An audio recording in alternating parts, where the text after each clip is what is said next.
channel, Bandy's Books. Today we are here to do a quick December TBR video. I have been struggling with TBRs, let me just be really honest. I have maybe each month done 3 or 4 books for my TBR and then kind of just went everywhere else with it. Part of that is because I'm a mood reader. I really tend to read like whatever I feel like reading instead of like, oh, I plan to read this, I'm gonna read this. It's hard for me to push through books that I don't feel interested in the moment. So that's why I go off script a lot. So this month I thought I would try something a little bit different in an effort to challenge myself. If you want to see what I've done in previous months, take a look up here somewhere. There's going to be a link that pops up. It'll take you to my November and October TBRs, so you can kind of see, you know, what I did in the previous months. So what I'm doing this month that's a little bit different is instead of focusing on a specific genre, I'm going to focus on, I think, the 10 most intimidating books on my TBR. I feel like that's a really good way to take the end of the year out, is at least knock out a handful of the books that I find really intimidating. So I'm gonna go ahead and show you the 10 books. They're all behind me. This is where I keep my TBR. If you're new to the channel, I pretty much always shoot my TBR videos here. And the reason is because I always keep the books that I'm currently reading or planning to read for the month up there. I've got a couple of videos about book organization coming up, so you'll see how I organize the books around my house. But this is just for the purpose of this video, what I'm gonna be actively reading in the month. So with that being said, let's talk about the books. The first book that we're going to talk about in regard to my TBR is not a very big book. It's not intimidating because of length or size. It's more intimidating because of emotional impact.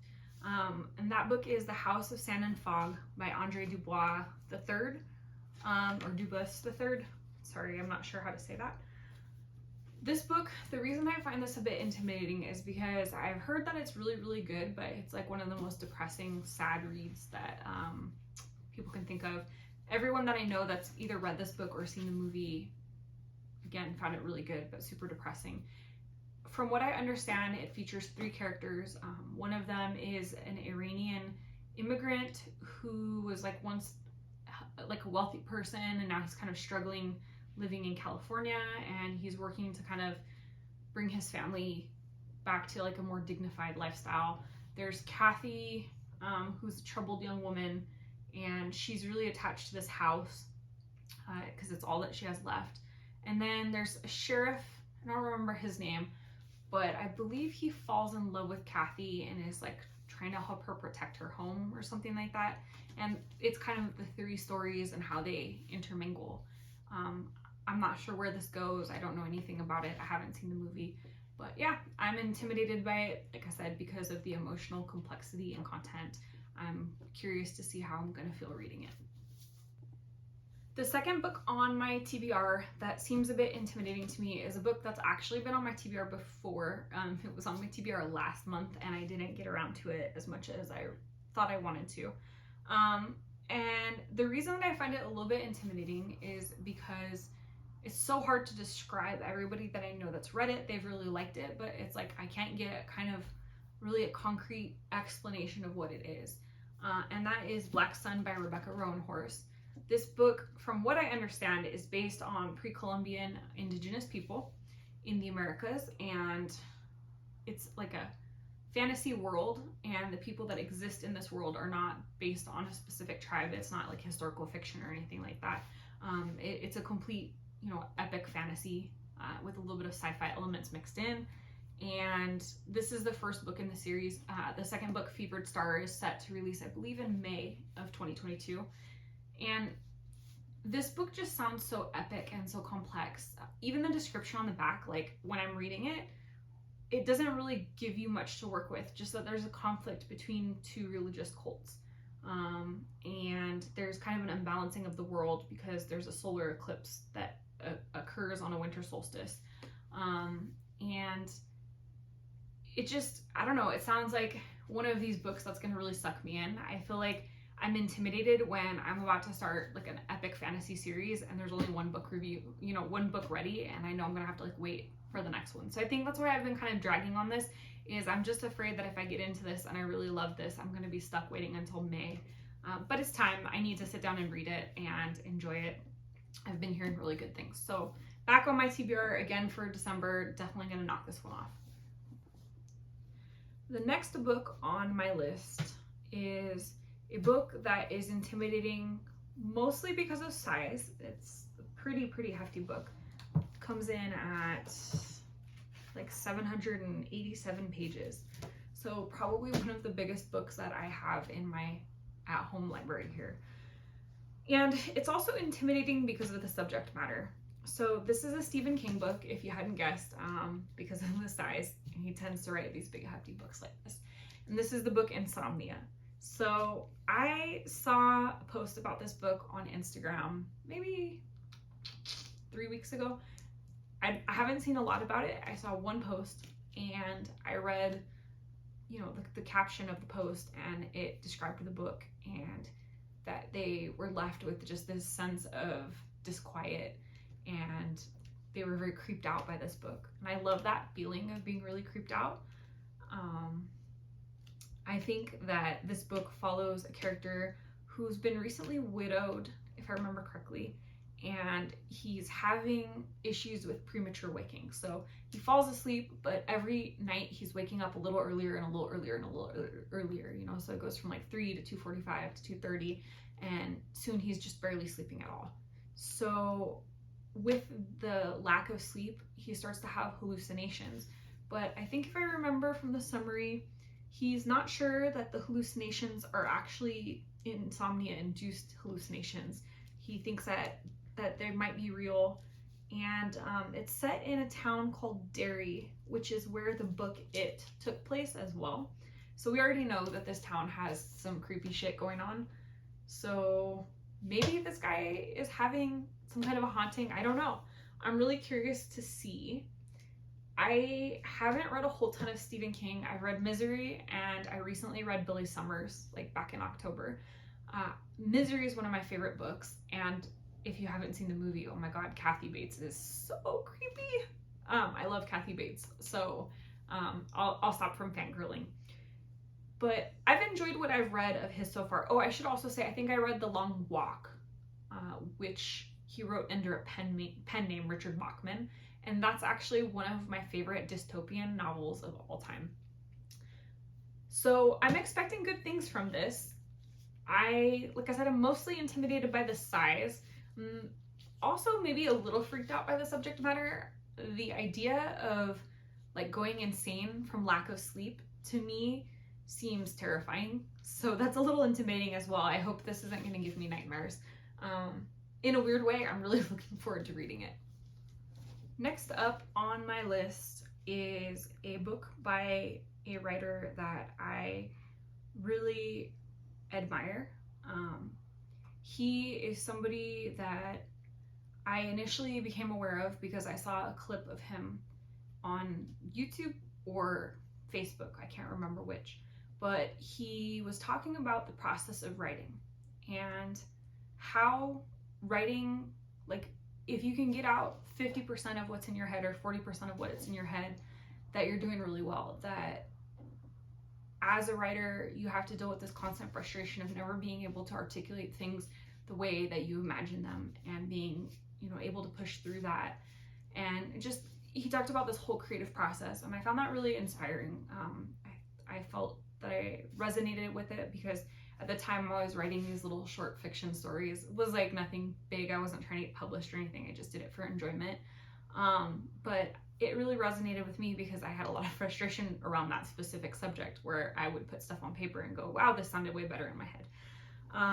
And he was so eloquent in the way that he described this process, and it made me really immediately fall for him as a writer. And I started looking at his work. At the time he was working for The Atlantic, and I started looking into a lot of the things he'd written, and I've been following his career ever since. The book is The Water Dancer by Ta-Nehisi Coates. This book has been on my shelf for a couple months now. I bought it back in October during my spooky season Halloween buying binge. I think I've mentioned before, I bought like 30 books, and so I just ran out of time to read everything that I had gotten in the month. And I think I put this on my TBR last month as well, and it's kind of the same thing where it's like, for me, sometimes I think I get a block when I have an author that I really respect and admire. Sometimes I get nervous that I'm like gonna overhype their work, or that I'm, you know, gonna be disappointed or whatever, and I want to love it so much that it just, I think it gets the best of me. So I think I'm gonna pull the trigger and read The Water Dancer this month finally. This book is about a young man named Hiram Walker.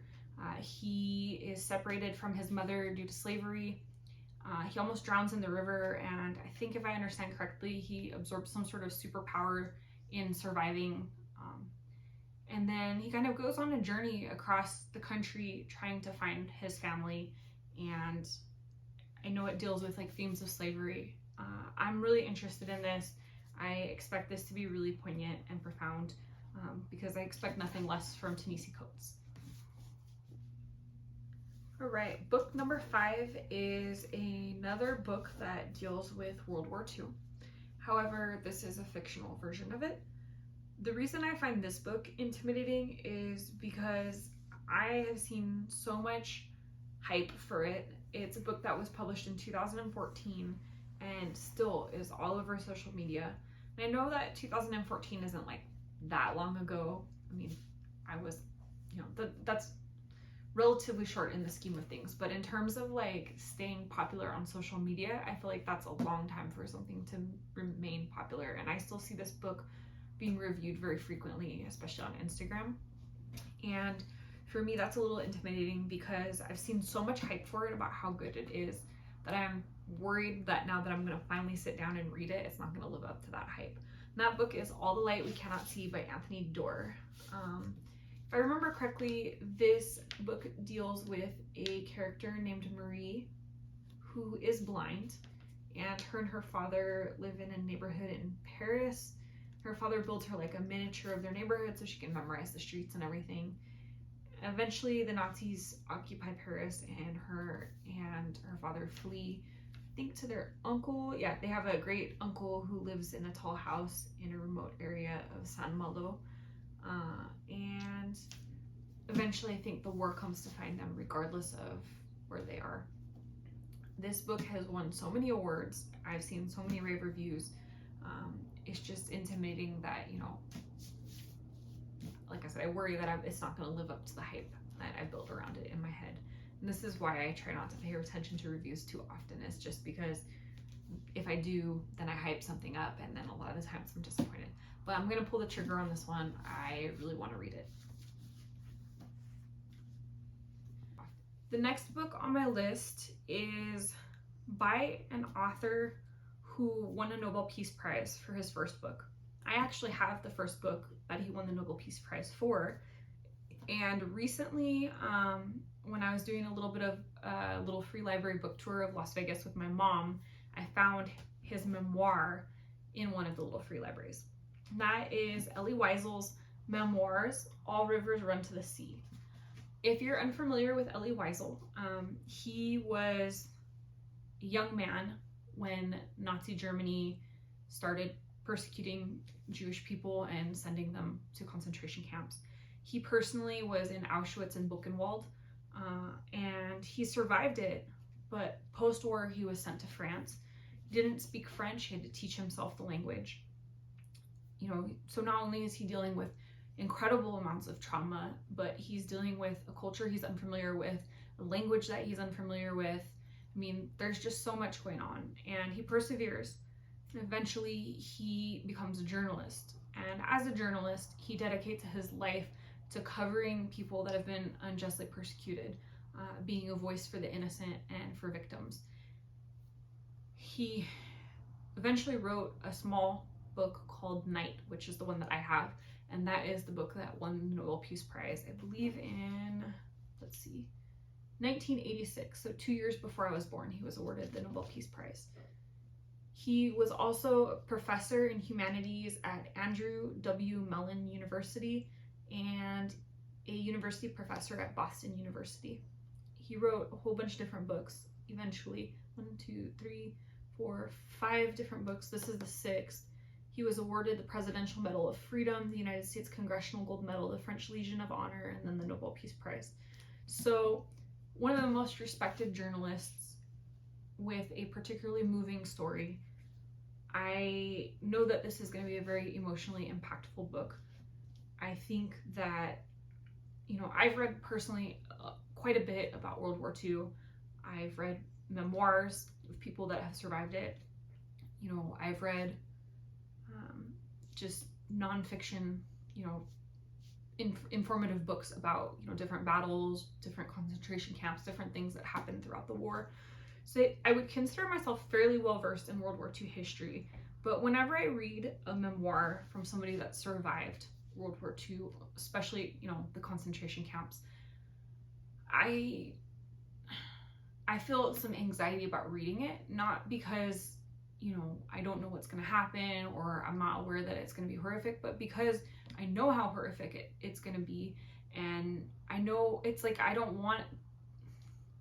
it's that empathy for the person that's suffering, even though, this happened long ago, it really gets to you, and I think I'm always amazed that somebody could go through something so horrific and come out of it and not only, push through it, but like thrive afterwards.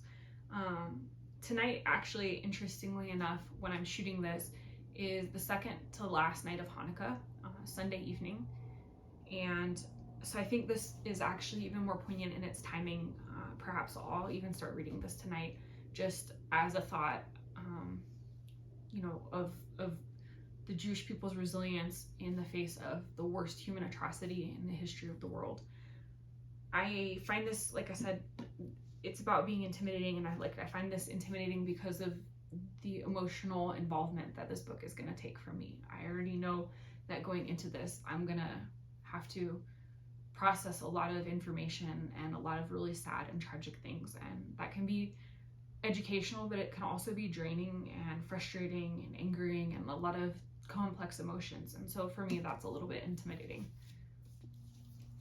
So book 7 is a book I recently picked up. I was visiting a local used bookstore that just opened here in Las Vegas called Las Vegas Books, and they're still kind of setting up, so I'm kind of just perusing the shelves, looking at, they're unboxing. I think they said about 500 books per day for the last couple weeks. So every time I go in there, there's a whole bunch of new stuff, new sections. And I noticed that this time they've put up a philosophy section. And I've been watching Brendan's Bookshelves channel. I'll link that in the description. And he talks a lot about philosophy. And I haven't read as much about philosophy as I should. I did take one philosophy class in school, in college, and that was interesting and I enjoyed it, but I have to admit that I'm relatively new to philosophy. So I was kind of perusing it, and in my perusal of their philosophy section, I found this book with this very interesting cover and a unique description, and that's called Sophie's World, and it's by Justine Gardner.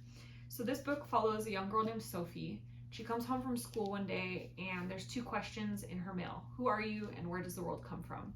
So I think that starts her in a ponderance of, some of the greatest philosophical concepts within the world. And I think there's a mystery that comes along with it, where she starts reading or receiving these equally unusual letters, and there's a whole riddle. And in order to solve this riddle, she has to use philosophy. I did do a little bit of reading on this because it sounded so unique, and found that it is as unique as I think it's going to be. So this is a little intimidating for me because I don't know a whole ton about philosophy. It's not a subject that I am familiar with in any type of fluency, and I'm worried that I'm going to be lost when I'm reading this book. I'm hopeful that it'll be really good and really thought-provoking, but I just don't know what to expect, and that's a little bit intimidating as well. Book number 8 on my list is a book in Spanish. This book is intimidating to me for a multitude of reasons, and it's interesting because I've actually read portions of it.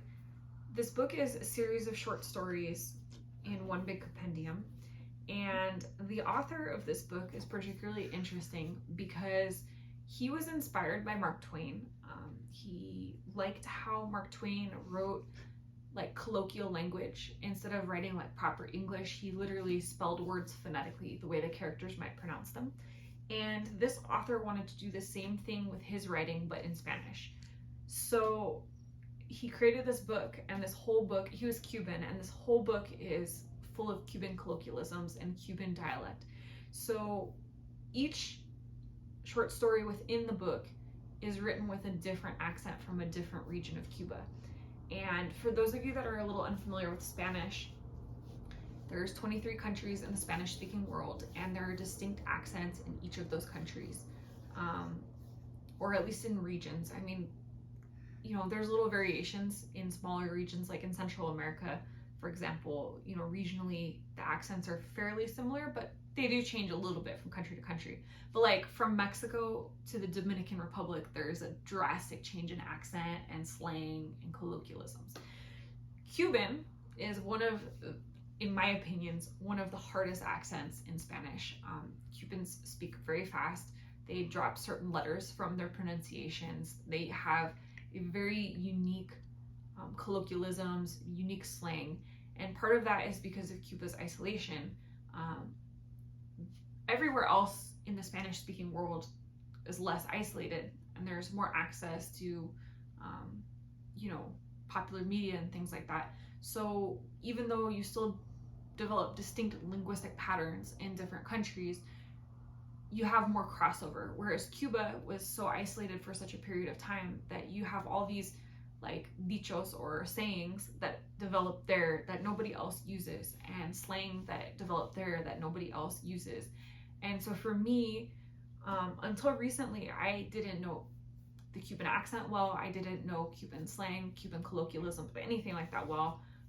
My partner Oz is Cuban, and he grew up in Cuba, so I've been learning a lot about Cuba and the variations of accents and all of that.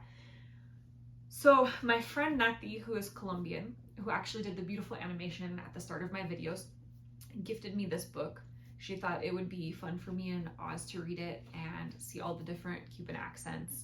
And it has been fun. Like, we did read a few of the stories in it, but we never really sat down and read the whole thing. And for me, it's just intimidating because it's figuring out what people are saying, and I know it's going to take a lot of work for me to get through the book. I'm sure that I'm going to enjoy it, but just based on the couple pages of it that I've read so far, I have to like literally read it aloud at points so that I can understand what's being said, just to kind of pronounce the phonetics of the words so that I can figure out, you know, certain parts of the book. So this is Tres Tristes Tigres by Guillermo Cabrera Infante. Tres Tristes Tigres means three sad tigers, and it is like a little saying that's used to practice pronunciation in Spanish. Like, you give it to like little kids. It's a tongue twister. That's what I'm looking for.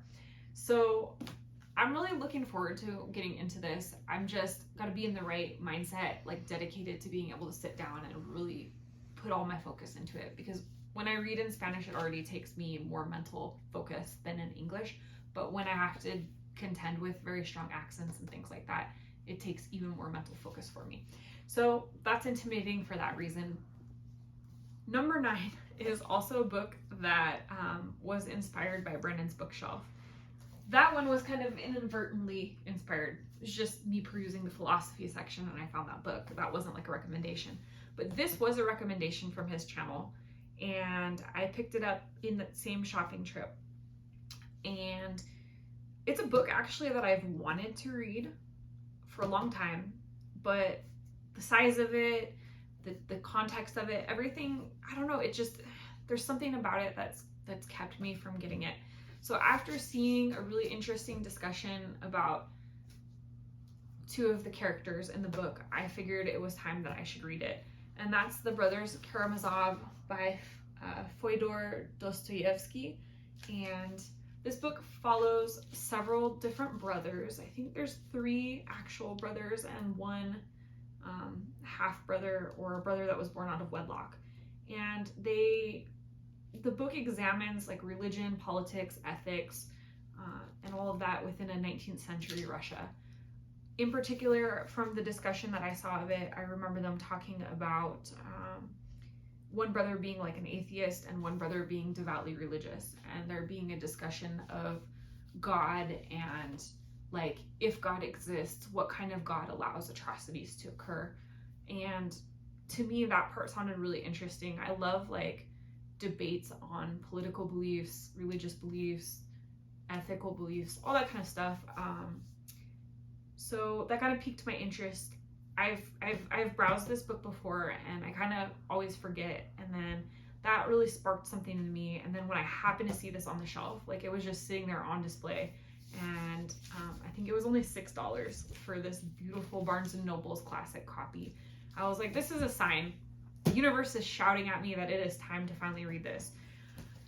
It is a hefty book. This is almost as big as that Stephen King book. I think it's 730 pages or so.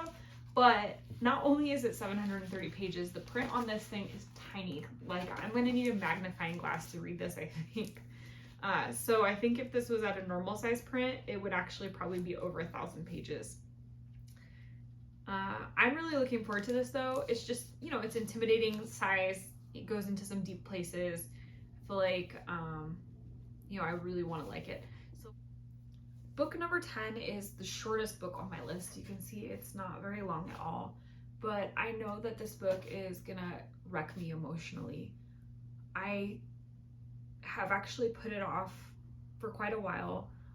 It's been a book that I've wanted to read, but also simultaneously felt like it was going to be really upsetting. And it just is one of those things where I feel like I have to be in the right like mental space for it. I know that this was made into a movie. I haven't seen the movie. I don't have any context for it. I know like the basic outline of what the story is about, pretty much what the summary says, and that's about it. And that is Push by Sapphire. The movie was called Precious, I believe. And this book features a character named Precious who's 16 and illiterate. She's being sexually abused by her father. Her mother is indifferent to the sexual abuse, and, you know, beats her as well. The authorities ignore her. She's basically, you know, left to fend for herself. And she becomes pregnant with her second child by her father. She eventually meets a teacher who's determined and radical and kind of is going to take her through a journey to get an education and maybe to start figuring out what she wants to do for herself. Obviously, there's some really heavy topics in this, you know, child sexual abuse, child abuse, a system that chronically fails children just like her, and incest. I mean, there's a lot of really heavy themes. And from what I've read from a lot of people, this is a really moving book. I know that it's short, but I hear that it has a huge emotional impact. And so I figured that it was time that I finally get through this book as well. So I will be maybe reading this fairly soon. Since it's one of the shorter ones, I think that it's probably a good place to start, warm up. I'm really looking forward to it. I know that I'm probably going to cry through it, but that's okay. Sometimes tears are a good thing. All right, so this has been my TBR. 10 books that I find intimidating for various reasons. Let me know in the comments how you feel about them. Do you think that I picked a good selection of books? Are they intimidating? Do you think I'm just being like silly and kind of like overthinking things? Let me know if you've read any of them too. I'd love to hear your thoughts. If you loved them, you hated them, if they made you feel things, any information at all, without spoilers, please. But yeah, come shout at me about the books, because I want to shout about books with people that like books. That's why I joined Booktube. And if you liked this video, definitely give me a thumbs up. It helps me know what content is working well for my viewers. And if you're not already subscribed, hit the subscribe button with the notification bell so you never miss a video. I do post a lot of book content. I am very reliable with that. And finally, if you want to see some of my previous TBRs, look up here.